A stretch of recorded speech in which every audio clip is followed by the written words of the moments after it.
د کابل ښار عیدګاه جومات سره راټول شوي او پر افغان خاوره د پاکستان د بریدونو کلکه غندنه کوي. په دې اعتراضي غونډه کې د کابل ښار د ګذر وکیلانو شورا او د کابل ښار استازو 15 مادهیز پریکړه لیک صادر کړ او پر افغانستان د پاکستان بریدونه وحشیانه اقدام وباله. دوی همداراز د اسلامي امارت له نظام څخه هر اړخیز ملاتړ اعلان کړ. دوی پر افغان خاوره د پاکستان د بریدونو د سملاسي درېدو غوښتنه وکړه او ټینګار یې وکړ چې د افغانستان ملت به د هر ډول تیري په وړاندې یو موټی وي او د جګړې په کرښو کې د افغان مجاهدینو د سرښندنو ملاتړ وکړ. از مردم مسلمان پاکستان تقاضامندیم تا علیه رژیم نظامی و دست نشاندهشان نگذارن روابط دو ملت مسلمان و برادر بر هم بخورند. از کشورهای منطقه بخصوص جامعه جهانی تقاضامندیم تا در برابر تجاوز آشکار رژیم پاکستان واکنش سریع نشان دهد و نگذارند یک بار دیگر دامنه جنگ و خونریزی گسترش پیدا کند.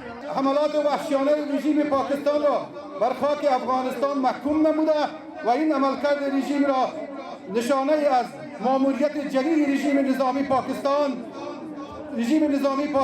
دست نشانده یهود و نصارا در جهت برهم زدن نظم و امنیت منطقه میدانیم.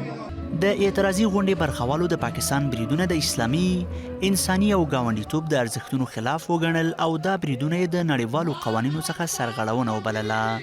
دوی له بشري بنسټونو او نړیوالې ټولنې وغوښتل چې د دې ډول بریدونو مخنیوي او د سیمې امنیت تامین لپاره اقدام وکړي. ما مردم افغانستان سالها در برابر تجاوز بیگانگان سرخم نکردیم و این بار هم در برابر حملات رژیم پاکستان استاوه هستیم. ملت با هم برادر افغانستان ملت متحد و یکپارچه است. در برابر تجاوز بیگانگان در طی چندین دهه استاد شده و استاد است. خلاف منشور ملل متحد است و خلاف موازین اسلام و موازین بین‌المللی است. در وطن ما تعرضات کردن، عملیات کردن، بمباردمان کردن، مردم بیگناه و بی‌دفاع ما را شهید ساختن. امروز اینجا ما تجمع کردیم و تقبیح میکنیم اعمال ناشایسته و ناسزاوار حکومت پاکستان را. د دې ناستې ځینو ګډونوالو هم وویل چې پاکستان باید په افغانستان کې د سترو قدرتونو له ماتې د عبرت درس واخلي او د افغانستان د خلکو له احساساتو سره له لوبې کولو لاس واخلي.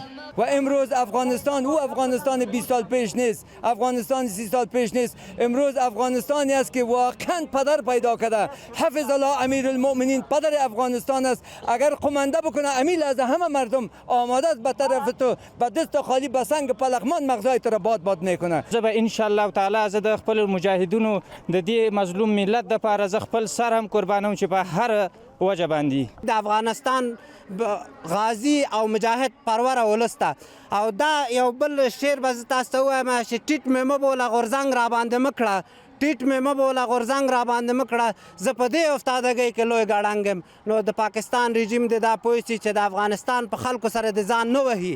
په دې پریکړه لیک کې همداراز راغلي چې د کابل خلک د بریدونو د دوام او د عالی قدر امیرالمؤمنین شیخ هیبت الله اخوندزاده حفظه الله تعالی د لارښوونې په صورت کې تیار دي د جګړې کرښو ته ولاړ شي او د اسلامي امارت له نظام څخه د خپلو وینو په بدل کې دفاع وکړي.